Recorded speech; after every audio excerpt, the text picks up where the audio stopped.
In this video, I'll show you how to solve the ALEKS problem called addition and subtraction of measurements. This problem is going to have three proposed addition or subtraction equations, and it wants to know if the proposed addition or subtraction is possible. If it is, it wants you to actually carry out the math and write the result with the correct unit symbol. So what makes these possible additions or subtractions impossible is if they are between two units that represent two different types of measurements. So for example, in this first problem, we have a liter unit, which is a unit of volume, and we are subtracting from that a deciliter, which is also a unit of volume. Even though they're not the same volume unit, they both represent volumes, and so this is a possible subtraction, and we'll work the math out on that. In the next one, we have a meter, which is a unit of length, and from that we are trying to subtract a millimeter, which is also a unit of length. And because those are both length units, that is a possible math problem. And the last one, we have a liter, which is a unit of volume, and we are trying to add to that kilogram, which is a unit of mass, and that is not possible. So the units don't have to be the exact same unit, they just have to represent the same type of measurement. If you have two different types of measurements, like a volume with a mass or a length with a volume, you cannot do that type of math. That is not a possible calculation.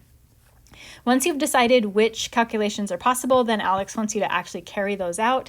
So let's do those, starting with 63.0 liters, and from that I'm subtracting 30.0 deciliters. Now, in order to actually do the math on this, these two numbers have to have the same unit. And I need to either convert this into deciliters, or I need to convert this into liters. And honestly, it's not going to matter which one I choose to do, because ALEKS is going to give me the option to enter in my own unit symbol. So I think that what I'm going to choose to do is convert the deciliters into liters. I have no particular reason why. It's just the choice that I'm making. So let's do that conversion. I am going to do that over on the side here.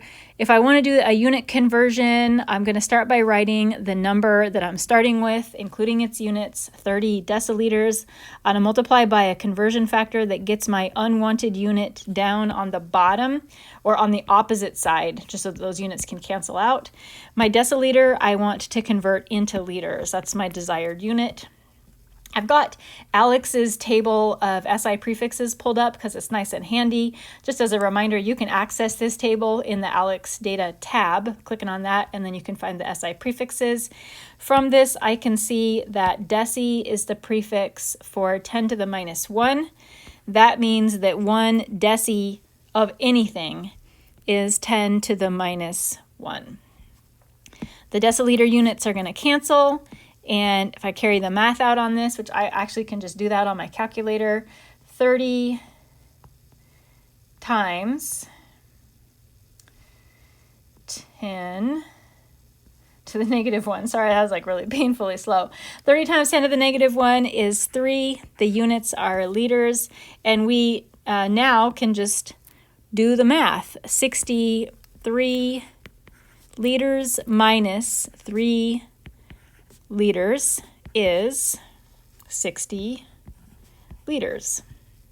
Make sure it has the correct unit symbol. ALEKS isn't really saying how many sig figs we should have. It looks like we want to have 3 significant figures. It's a subtraction. It looks like we just want to have to the first decimal place. So match our decimal places up here. I think that's what we want to do. And let's do our next one. So the next problem on here is 50.000 meters minus 26.000 millimeters. I'm kind of looking at some of ALEKS's solutions for these problems, and it looks like, in terms of how to express the answer, it looks like you want to keep the same number of decimal places in your answer. It looks like that's what ALEKS wants. Okay, so for our next one, we've got meters and millimeters. We've got to do a unit conversion. We can either convert meters into millimeters or vice versa. I think that what I'm going to choose to do, like last time, is convert my millimeters. So I've got 26.000 millimeters. Multiply by a conversion factor. My conversion factor, I want millimeters down on the bottom so that it cancels, and we'll put meters on top. Consult ALEKS's table of prefixes. Here's milli. Milli represents 10 to the minus 3. That means 1 milli of anything is 10 to the minus 3. And let's do this on our calculator. 26 times 10 to the minus 3 is 0.026 meters. And with that, we can go back to this equation. We've got 50 meters, and we're subtracting 0.026 meters. 50 minus 0.026 is going to be 49.974. Again, keep the same number of decimal places, 49.974. Make sure you include the unit. And then again, just as one more reminder, if the calculation is not possible, then you do not need to enter anything into this box.